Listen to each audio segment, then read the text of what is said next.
Hey everyone, it's Lori, and I am here today with a TBR. Um, most years I participate in 1 year long reading challenge, and this year I decided I wanted to have 2 year long reading challenges, so I'll be doing some TBRs for those. Um, the new challenge I am picking up is one that the modern Mrs. Darcy blog has had for years. I've never participated in it, not for any particular reason. I just hadn't, and I really appreciated when I was kind of looking around for a fun challenge that this is kind of a build your own challenge. So that made it a little extra fun. The reason I like these year-long challenges is it allows me to challenge myself to read a bunch of books, and because I'm kind of a competitive person, I kind of like to compete with myself. So these are the prompts and the books I've chosen for the Modern Mrs. Darcy reading challenge. So for the first 3 books, I chose the prompt, and I just chose it 3 times. A book chosen for you by your spouse, partner, sibling, child, or BFF. So being that I have 2 girls and a husband and all of them like to read, I just had each of them choose a book for me. So Eva chose Among the Beasts and Briars by Ashley Poston. She got this in her Spearcraft book box several months ago, and it's the favorite book that she's gotten in her book box so far, and she just really enjoyed it and thought that I would too.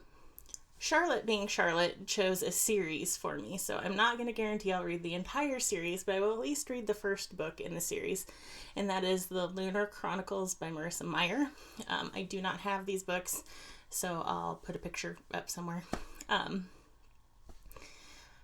These are, I guess, sort of fairy tales with like some sort of, like the first one's Cinder, and it's like a android Cinderella space story. I don't really understand, but I know that Charlotte's read it multiple times. I'm pretty sure Eva's read it as well, so I will read at least Cinder this year for that. And then the book that Brett chose for me is A Thread of Grace by Mary Doria Russell. Mary Doria Russell is one of his favorite authors, and I'm actually currently reading another one of her books, and I have read one other of her books before this, so it's going to be a little bit of a Mary Doria Russell year in 2021. The next category I chose, I actually have already completed, and that is a book you can finish in a day, because I figured that's a very good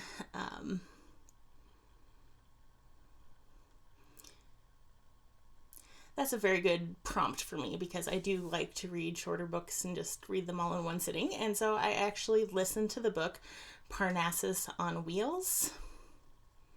I do not remember who it is by, but I will, have a picture up somewhere. And this, I didn't exactly know what to expect from this, but I was looking for a book to help me get out of a bit of a reading slump, because January has been a reading slumpy month for me. And I went to a book group I'm part of on Facebook and asked for some recommendations for short, fun books to read. And this one came up as a recommendation from several different people.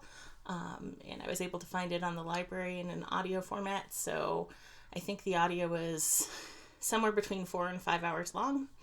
And it's a super cute story about a kind of chubby woman who lives on a farm with her brother, who has written some novels and gotten kind of famous, and this guy with this traveling book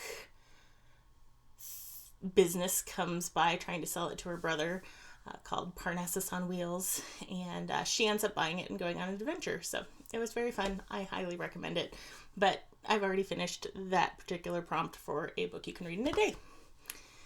And then the next 2 I kind of picked one book for, because I had originally picked more than 12 books, and I thought I should rein myself in. But this next book actually fits 2 of the challenges I had been contemplating: a reread and a book that's more than 500 pages. And that is Quo Vadis by Heinrich Seinkwitz. I'm going to say that wrong.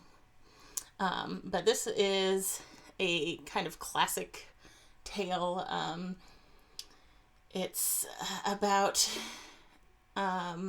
basically the time of Christ, and it is very in depth and has some adult themes. So it's not one that I would just throw at a kid or a teenager without, previewing it or anything. But I really, really enjoyed this when I read it, and I've been meaning to read it again. And it seems like the sort of thing that I might pick up during the Lent, just because I think that would be a good time to read it. But so this is a reread, and this is also over 500 pages. So one of those two is my prompt for this one.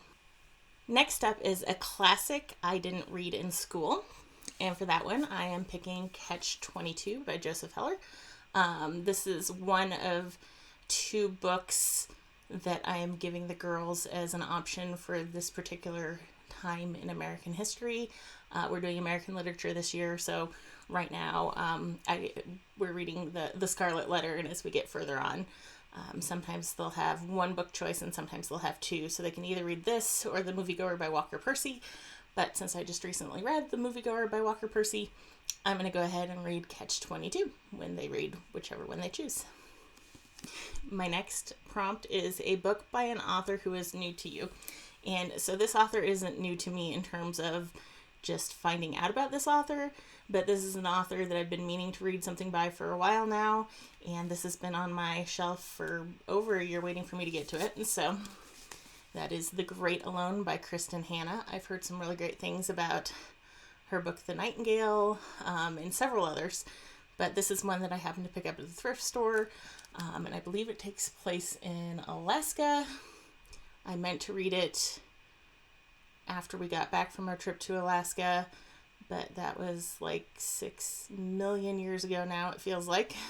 Thank you, 2020 and 2021, for feeling like a million years.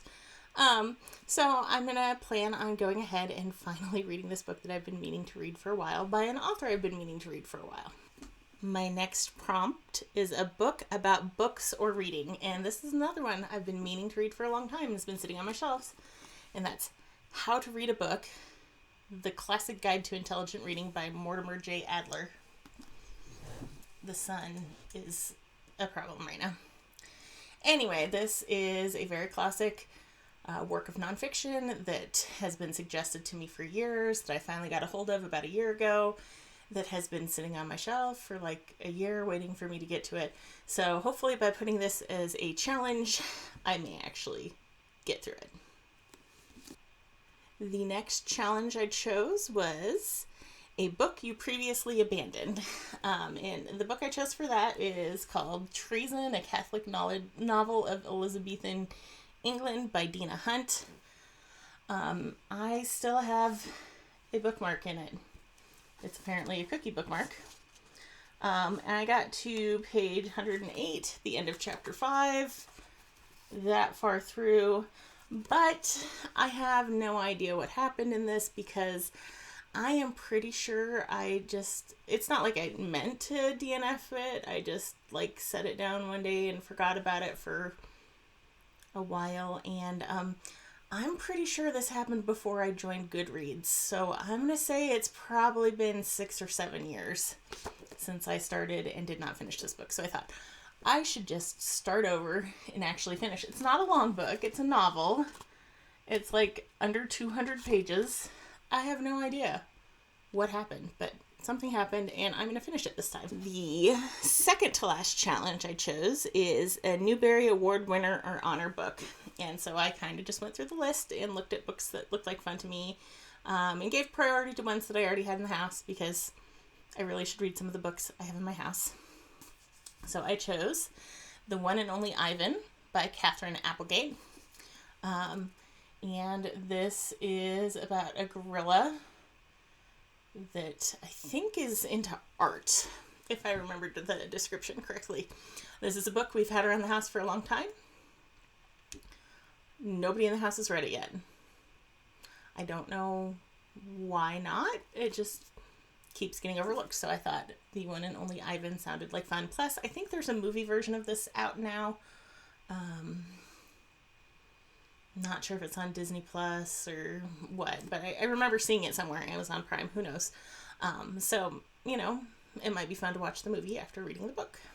And then my final prompt is a Pulitzer Prize or National Book Award winner.